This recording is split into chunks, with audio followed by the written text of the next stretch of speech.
Hey guys, welcome back to Infidelity Stories. Make sure like and subscribe to the channel for more spicy stories. Now, let's get into story video. Got cheated on and found out on my birthday. My conversations with this girl at college had progressed to the point where things were becoming serious, so we decided to be exclusive for the winter break. Everything was going well until after Christmas, when she became aloof and withdrawn. It was at this point that I should have realized something bad was about to happen, but I texted her to find out what was going on and she replied, "I really like you, but I'm super overwhelmed and I'm going to be super busy, so I'm not sure if we can have a serious relationship," which I was fine with because I wasn't in a hurry, and we agreed to give it a chance. So summer came to an end and I went to school, and for the first 2 nights after we returned, she slept at an apartment that I recognized as her friend's, but I couldn't tell you who they were since I thought it was one of her friends' places. I eventually get to see her on the 3rd night and everything returns to normal. It was a great deal of fun, and I felt confident in her once again. My birthday is the next night, and she extends an invitation to go out to the bars with her.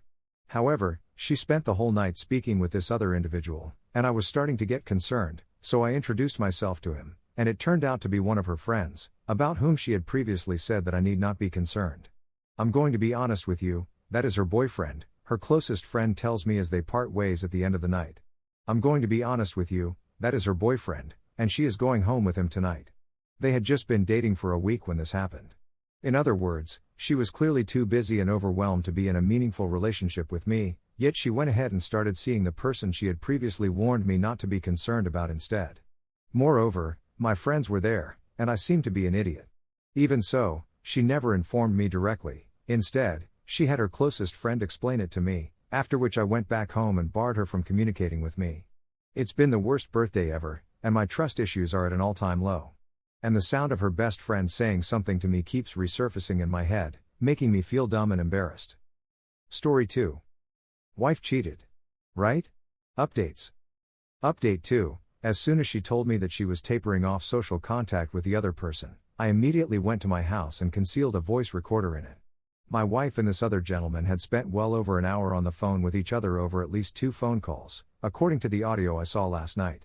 My tape recorder failed in the middle of the day, so I'm assuming they spoke again in the evening, if not even later. Despite the fact that the phone call didn't offer many specifics, it did expose a few damaging facts about the case. They spoke for a while about the current state of affairs in our marriage, which she said he was completely unaware of. They spoke about how they may use the hidden phone app on their phones to avoid being discovered. She referred to me as a jerk since I was late for breakfast on that particular day. They also spoke about a zillion other topics and made light of them. Since we began dating, I haven't heard my wife become this enthused about anything. In response to my questions, she admitted to parts of the information while rejecting other aspects. I'm not sure how much I care anymore. Update 3. The past 2 weeks have passed without any communication with my wife. She got in touch with me a few days ago and asked if we could talk. I informed her that I would not discuss anything with her until she was ready to share everything with me. It was then said that she was aware that I had wiretapped her phone, which I did not do, but did allow her to consider the possibility, and that she already knew everything about me. I told her that I needed to hear it from her on the record. She ultimately agreed to sit down with me and tell me everything she had to say about her life. She came to my house and said that she had a relationship with the other person and that it had been going on for 6 months. She said that she had reserved a hotel room for the day before our anniversary in order to spend the day with him, which was the day before. Moreover, she indicated that she had continued to communicate with him after being caught and that he was supporting her in responding to my questions.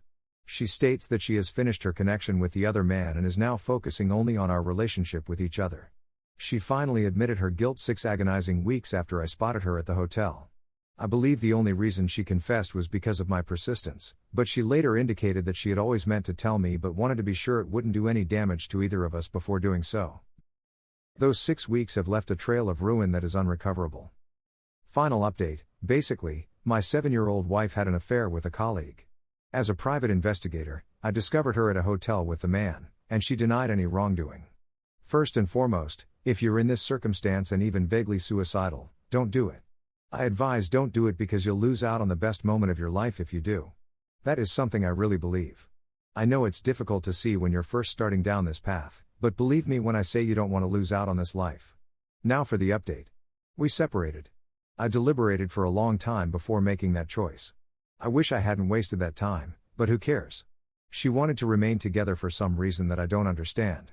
She lied and gaslighted me for an eternity, which ruined any chance of reconciliation for me. It's the most difficult thing I've ever gone through. I was all in throughout my marriage. I wasn't perfect, but I loved my wife and wanted to remain with her forever.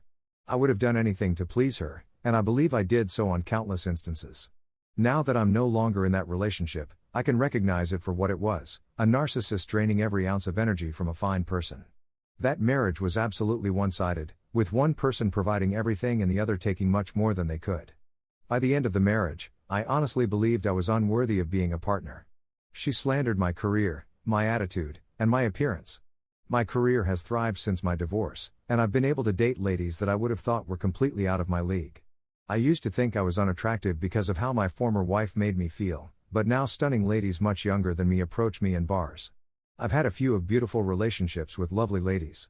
They ended peacefully due to general compatibility concerns, but it revealed how bad of a relationship my former wife was. There has been no communication between me and the ex in a long time, and I don't give her much thought these days, if at all. Her perception that I was getting too much money despite the reality that I was taking less than half because I wanted the divorce to be completed as fast as possible without affecting businesses and retirement plans made this divorce tough to navigate. Can you imagine it in your mind's eye? It's not uncommon to cheat on someone and then get worried about the amount of money they're taking, even if it's less than half of what they're taking. I was driven home by this experience, which reinforced the significance of making the right decision and escaping this filth as soon as possible. As a consequence of the divorce, I lost a number of friends. Sir, thank you for your time. However, I am unconcerned with those who did not agree with me since they made it easy for me to get rid of them in the first place. It was time for me to say farewell to my in-laws. Definitely among the more tough sections of the course. Some of them were very good, but I see why you didn't like them. I've written enough letters to AP's wife that I'm certain she's aware of what's going on. She never responded to my emails, and I will accept her decision. This is some advice for those who are fresh to this terror. The only way to think properly in such a situation is to remove yourself from it. Otherwise, you will be taken advantage of. Seek the advice of a professional. I spent a significant amount of time in counseling. It is very useful. As a result, I've gained a significant amount of strength. Surrounding oneself with friends and family should be done whenever feasible. Take care of yourself by making healthy choices and going to the gym. Limit your usage of drugs and alcohol. Get some fresh air and make an effort to sleep. Take advice from others, but ultimately make your own decision. It is your life. Even though there were some really difficult days after D-Day, apart from the initial sadness, it was the happiest time of my life. Every day, I'm really happy. Contact me if you're going through anything similar and need some advice from a self-proclaimed expert. I'd be happy to help. Thank you so much to everyone who helped me during my ordeal. I really appreciate it. Cheers.